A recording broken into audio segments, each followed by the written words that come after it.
The Nigerian government has issued a stern warning to international oil companies operating in Nigeria to comply with gas flaring directives. The country has committed to attaining net zero emissions by 2060, setting an ambitious target of ending gas flaring by 2030. But not much progress has so far been made, as the issue still remains a big problem. But speaking at the third edition of the National Extractive Dialogue 2024, organized by Spaces for Change, a non-governmental organization in Abuja, Nigeria's Minister of State for Environment, Isiaq Salako, says the country will now go tough on enforcement. TV360's correspondent Tamilore Akinkolie has the rest of the story. Despite Nigeria's ambitious target to end gas flaring by 2030, roughly 6 years from now, gas flaring is still very much a commonplace in the country's oil-rich Niger Delta region. Every day, millions of cubic feet of gas are being flared across the oil-producing areas of Nigeria. One report by Nigeria Gas Flare Tracker estimates that between 2020 and 2024, the country flared gas valued at $2 billion.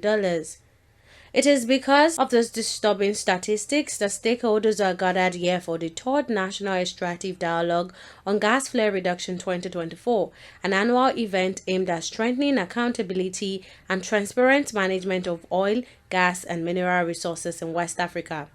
It is an important gathering on our journey towards a more sustainable and responsible future, and a testament to our collective commitment to environmental stewardship, innovation, and the pursuit of sustainable practices within the extractive industry in Nigeria and the West African sub-region. The minister told the gathering that the government has now decided to crack down on offending oil companies to ensure they comply with country's policy on gas flare reduction.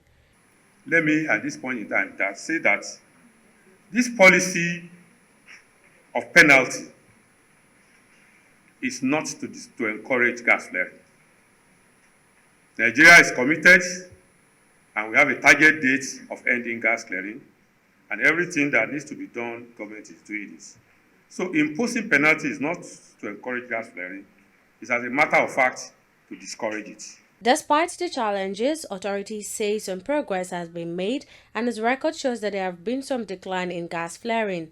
The Executive Secretary of the Nigeria Extractive Industry Transparency Initiative said data of his agency shows 884 million standard cubic feet of gas were flared in 2011, compared to 249 million standard cubic feet in 2021, marking a 51.27% reduction. Gas flaring exacerbates global warming.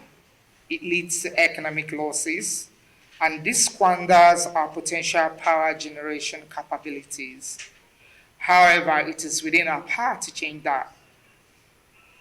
By reducing gas flaring, we can significantly cut our carbon emissions, unlock economic value, and foster economic development that benefits all Nigerians.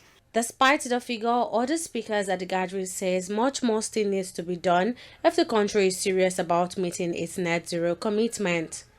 The well-documented environmental and health ramifications of gas flaring have far-reaching effects, deteriorating air quality and public health, while also aggravating the global climate crisis.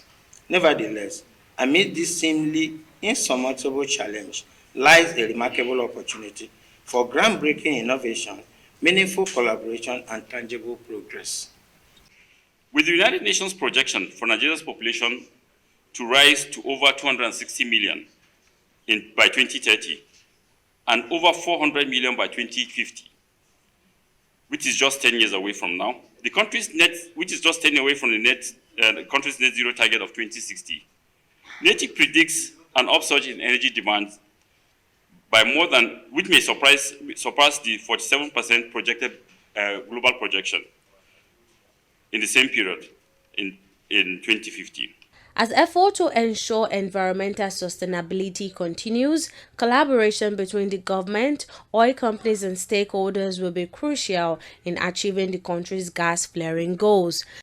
Tamilore Akinkolie, TV360, Lagos.